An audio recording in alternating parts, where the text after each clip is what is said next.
Hi friends, இன்றைக்கி நம்ம கருவேப்பிலை சாதம் செய்யலாம். இப்போ ஃப்ரெஷ்ஷாக கருவேப்பிலை பறித்து எடுத்துக்கலாம். நல்லா வாஷ் பண்ணிவிட்டு நல்லா இலைய உருவி எடுத்து ஒரு பிளேட்டில் எடுத்து வச்சிடலாம்.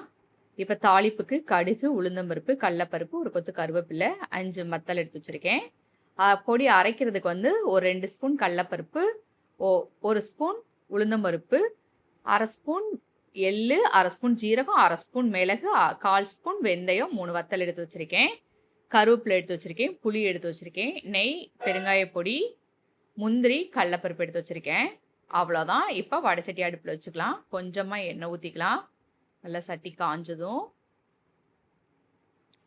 இப்போ நம்ம அரைக்கிறதுக்கு எடுத்து வச்சுருக்கோம்ல, அதை எல்லாத்தையும் சேர்த்து நல்லா வறுக்கலாம். கருகிடக்கூடாது. நல்லா பொன்னிறமாக வறுக்கணும்.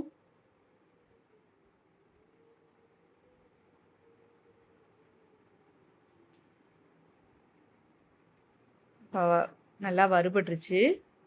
இப்போ நம்ம எடுத்து வச்சிருக்க கருவேப்பிலையையும் புளியையும் இதோட சேர்த்து நல்லா வறுக்கலாம். இலை கருகாம நல்லா ட்ரையாக நல்லா ஃப்ரை ஆகணும். இலை அப்படி உடைச்சோம்னா நல்லா உடையணும், நுணுங்கணும். அந்த மாதிரி நல்லா ஃப்ரை பண்ணி எடுத்துக்கலாம். இப்போ ஒரு பிளேட்டில் மாற்றி எடுத்து வச்சிடலாம். இப்போ ஒரு நிமிஷம் அது ஆறட்டும். இந்த பாருங்கள், கருவேப்பிலை நல்லா மொறுமொறுன்னு இருக்க மாதிரி இருக்கா? இந்த பதத்தில் தான் இருக்கணும். இப்போ நம்ம அதை மிக்ஸி ஜாருக்கு மாற்றி நல்லா பவுடராக அரைச்சி எடுத்துக்கலாம். அரைச்சதை ஒரு பிளேட்டில் மாற்றி எடுத்து வச்சிட்டேன். இப்போ அதே வடைச்சட்டி வச்சுக்கலாம். இப்போ நெய் ஊற்றிக்கலாம். ஒரு 2 ஸ்பூன் நெய்.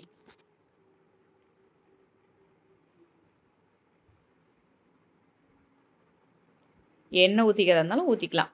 இப்போ கடுகு, நம்ம தாளிப்புக்கு எடுத்து வச்சுருக்கேன் பார்த்தீங்களா, உளுந்தம்பருப்பு, கடலப்பருப்பு, ஒரு கொத்து கருவேப்பிலை, 5 வத்தல், அதையும் இதோட சேர்த்துக்கலாம்.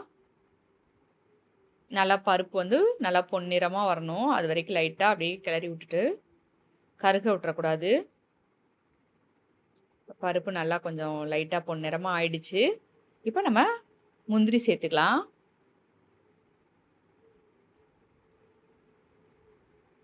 இப்போ கடலப்பருப்பை சேர்த்துக்கலாம். கருக விட்டுறக்கூடாது. லைட்டாக கிளறி விட்டாலே போதும். லைட்டாக ப்ரௌன் கலருக்கு வந்துச்சுனாலே போதும்.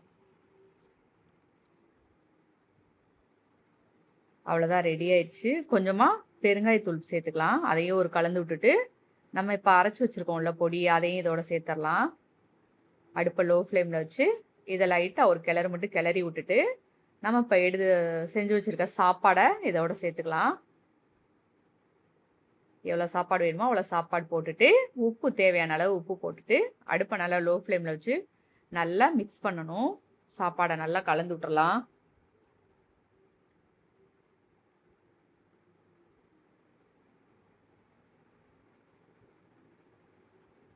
இப்போ அடுப்பை ஆஃப் பண்ணிடலாம்.